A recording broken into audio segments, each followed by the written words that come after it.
You've got a notorious list of students at the London School of Economics. Carlos the Jackal was signed on, wasn't he? Nick Leeson did an external degree. So you're teaching them something. Not my students, I must add. Not information systems. But maybe in 5 years' time there'll be a few. We'll see. Where did these ideas of yours come from? You grew up in South Wales. I grew up in South Wales. Your father was a policeman. And I lived in a region which was corrupt to the core. Not very conservative politically, was it? No. That's why I became a conservative. I used to go canvassing for the Conservative Party in the elections. I was the only blue rosette in the north half of the Rhymney Valley. So you took a lot of abuse? Well, no, I only went to the doors where I knew the communists were, just to have some fun. Because I knew that we wouldn't win the election, but I thought I'd just have some fun. So you like being a target, or you developed a thick skin? Well, I developed a thick skin, but part of education is stirring things up. You know, the status quo is always wrong. It's how do you move on? How do you reinterpret? How do you think laterally? And that comes about by practice, and you've got to think about the world in different ways. And what I'm trying to do by giving extreme positions is to say the world is different. And if you try to interpret it from the position of the past, you're going to get it wrong. We think through institutions. We think through what we've become, through what we've experienced. The trouble is, all our experience comes about from the age of the machine. It comes from the industrial age, when it was perfectly sensible for the masses to be paid large sums of money because they were part of the market. But the nature of economics has changed, and so all of the rationality of the past is not truth, it's just a stability. And now that stability is now failing. Let's deal with your recipe for this scenario that you've painted, this bleak scenario you've painted. What is it? How do you get around it? How do you turn the future to your advantage, as opposed to being cast into outer darkness? Run to hotspots. Be ready to move. Make your assets liquid as possible. Never have anything you can't walk away from. Is that what you do? Yes. Literally, so you have bags packed and you're ready to go? No, but I don't. How far do you take this? I don't have a big house. I could have a huge mortgage. If necessary, I'll get out and write it off. You have to be able to write off your assets. What does it mean for ordinary people? What are ordinary people supposed to do in this situation? Well, people who've invested in their houses, have mortgages. Well, it's an ideal. Isn't it a wonderful way of control by government? You're trapped. You can't run away. They've got you.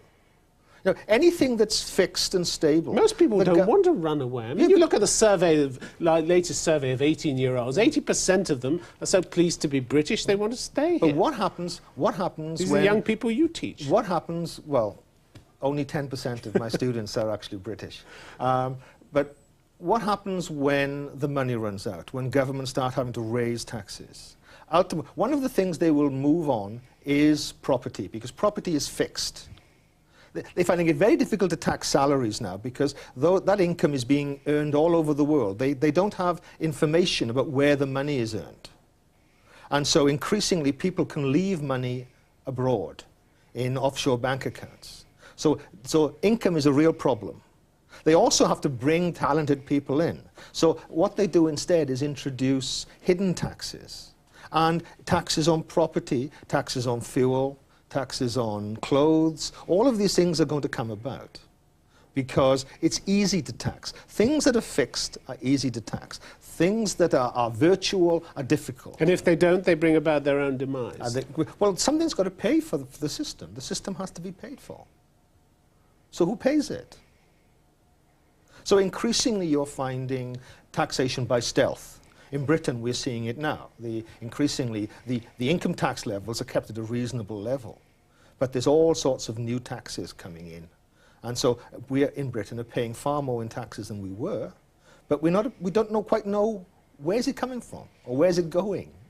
How much do you believe in these doom-laden scenarios? Or are you doing with us just what you do with your students, just breaking them down, rattling the cage? Why should I tell you? Shaking people's belief. What do you think?